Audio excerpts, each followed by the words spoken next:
હવે આમાં હજુ કેટલું ફંડ ખૂટે છે અને જો કોઈને મદદ કરવી હોય તો કઈ રીતે કરી શકે છે?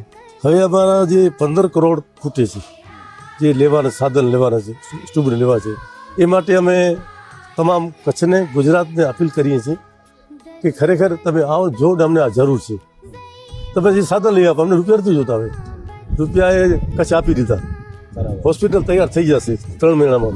પછી 3 મહિના પછી જે સ્ટુબ લેવાના છે એ અમે અપીલ કરીએ છીએ. અને અહીંયા પણ જે કંપનીઓ છે એની સાથે પણ અમે તો શિફાના ફકીર છીએ, વાટકો લઈ ગમે તે પહોંચી જઈએ. બરાબર. સારું કોઈ શેઠ જોઈએ ત્યાં પહોંચી જઈએ હા, કે ભાઈ કઈ આપો. આપણે માટે આપણું લોકો માટે આપણા માટે શરમ થાય આપણે, પણ લોકો માટે તમે પહોંચી જઈએ તો આખા ગુજરાતને, તમામ સમાજને કે એક માનવ એકતાનું વિશાલ બની રહી છે. આખું ગુજરાત પણ અહીંયા જોઈ ને આવે, ફૂલની પાંખડી આપે. જેમ અમારો એક મિશન પૂરું થયું કે લખપતમાં બેસેલો એમ કે મારી હોસ્પિટલ છે, ભરતી કહે છે તીર, અહીંયા આપણે વાગડમાં આડીસરમાં કહે છે મારી હોસ્પિટલ છે.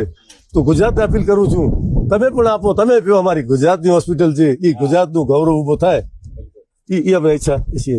સંપર્ક કઈ રીતે કરવાનો આપનો? સંપર્કમાં ઘાટા પર માણસો મને ઓળખે છે. બરાબર. પછી સોશિયલ મીડિયામાં ઘણું બધું આવે છે, બધાને ખબર પણ છે ને મને અભિનંદન પણ આવે છે. ઘણા બધા નેતાઓ પણ અભિનંદન આપે છે ને સારા ઉદ્યોગપતિ આપે છે. એને પણ કહું આપો, જે આપશું. મારા ઘરે ફોન આવે એટલે હું તો હાથમાં માંગી લઉં, મને જરા શરમ ના આવે.